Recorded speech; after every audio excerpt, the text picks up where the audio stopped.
घबराने की ज़रूरत नहीं है, सोचने की ज़रूरत नहीं है, टेंशन लेने की ज़रूरत नहीं है।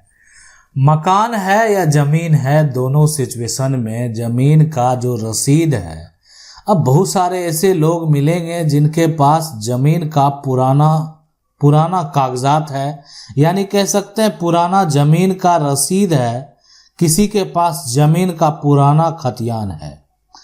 अब ऐसी सिचुएशन में, ऐसी कंडीशन में क्या हुआ कि आपकी ही ज़मीन का पुराना कागजात तो आपके पास है, लेकिन नया जो एक तरह से ज़मीन का कागजात है, नया जो ज़मीन का खतियान है या नया जो ज़मीन का रसीद है, ये नहीं है। ये कुछ ऐसा टुकड़ा जो देख रहे हैं ना, ये तो दूसरा व्यक्ति अपने नाम पर कर लिया। अब कैसे किया, नहीं किया। अब रही बात कि खतियान भी उसके नाम चला गया या ज़मीन का रसीद ही सिर्फ उसके नाम पर गया है, ये सारे कंडीशन को तो पता आप ही को लगाना पड़ेगा। लेकिन दो कंडीशन उत्पन्न हो सकते हैं कि पुराना खतियान भी ठीक है, नया खतियान भी ठीक है। रसीद कैसे कटा लिया ज़मीन का, कैसे ज़मीन का दाखिल देखें, जुगाड़ करने वाले की कमी नहीं है।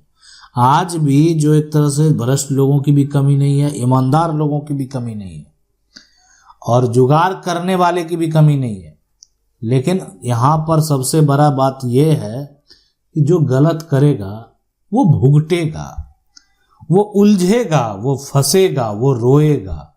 देखें, जितना भी बड़ा से बड़ा मान लेते हैं, राज्य का एक तरह से मुख्यमंत्री हो या बड़े बड़े मिनिस्टर हो, पदाधिकारी हो, आप ये देखें कि उन पर भ्रष्टाचार का आरोप लगा, जेल गए, हो सकता है कि उनका आरोप जो है गलत हो, बाहर भी आए, लेकिन कहीं ना कहीं गलत करने वाले जो हैं एक दिन जाकर जरूर उलझेंगे, फंसेंगे।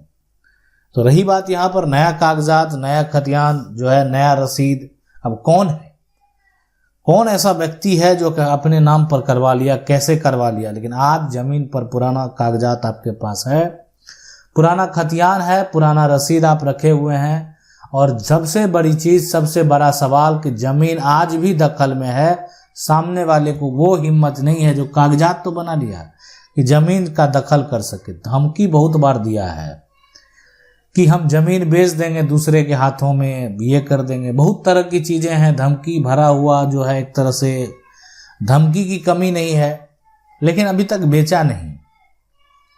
अब देखें, सवाल होता है कि एक व्यक्ति जो है वो क्या करता है, अपने अधिकार का दावा प्राप्त करने के लिए, जिसके नाम से कागजात तैयार हो गया, जिला कलेक्टर के कार्यालय में केस फाइल कर देता है। तो देखें, यहाँ पर आप जा सकते हैं, जिला कलेक्टर हो, एडीएम कोर्ट हो, वहाँ पर आप अपने समस्या को लेकर जा सकते हैं, अपने समस्या को रखने के लिए जा सकते हैं। तो ये तमाम चीज़ें, तमाम कंडीशन जो है आपको समझने होंगे, जानने होंगे कि आखिर वहाँ पर क्या होगा। आप लेकर जाएंगे मामले को। देखें, क्या होता है कि सरकार के द्वारा जो नियुक्त किए गए पदाधिकारी हैं, मजिस्ट्रेट हैं, वो आपकी बातें को सुनेंगे, उसके अनुसार जो है अपना पक्ष रखेंगे, उसके अनुसार वो अपना फैसला देंगे। ऐसी सिचुएशन, ऐसी कंडीशन में जो है, जो मजिस्ट्रेट हैं, उनको एक तरह से अधिकार होता है कि वो अपना जो भी जमीन का पुराना दस्तावेज है, उसमें किसी भी प्रकार का ऐसा दावा वो नहीं करें ताकि पुराना दस्तावेज का अस्तित्व जो है वो खत्म हो जाए। यानी पुराने डॉक्यूमेंट को देखकर उन्होंने जो है, उनको किसी भी प्रकार का फैसला देना नहीं है, या ना कोई ऐसे दस्तावेज है जिनको उनको रद्द करने का अधिकार है। लेकिन जो रेवेन्यू का डॉक्यूमेंट, जैसे जमीन का रसीद है, उस पर वो कार्रवाई कर सकते हैं। कोई ऐसा रजिस्टर्ड डॉक्यूमेंट जो है, उसको वो रद्द नहीं कर सकते हैं। तो ऐसी सिचुएशन, ऐसी कंडीशन में ये अधिकार सिविल कोर्ट को है। मान लेते हैं जमीन की रजिस्ट्री हो गई, जमीन का सेल डीड है, ये सारा सिचुएशन के केस में सिविल कोर्ट को पावर दे दिया गया कि उनको अधिकार दे दिया गया कि देखें, इसको आप पुराना दस्तावेज है, आज से नहीं, दोनों पक्ष को सुने और देख लें किसकी जमीन है, किसके पास टाइटल है। तो पुराना जमीन रसीद, पुराना जमीन का खतियान को साक्ष्य के तौर पर आप सिविल कोर्ट में प्रस्तुत कर सकते हैं। जमीन आपके दखल में है, नया खतियान किसी और के नाम बन गया, घबराने की जरूरत नहीं है, टेंशन लेने की जरूरत नहीं है। ऐसा करने वाला जो कर दिया है ना वो भुगतेगा। यानी घबराने की जरूरत उसको है, सामने वाले को, जो कि इस प्रकार का कार्य किया है, जो कि इस प्रकार की गलती की है, यानी झेलेगा वो।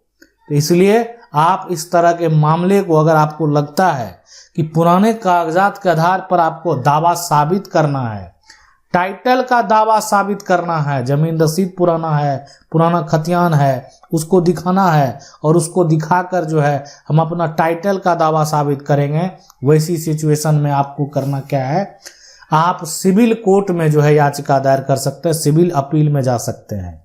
तो ये प्रक्रिया से आपको गुजरना होगा, ये प्रक्रिया को आपको फॉलो करना होगा।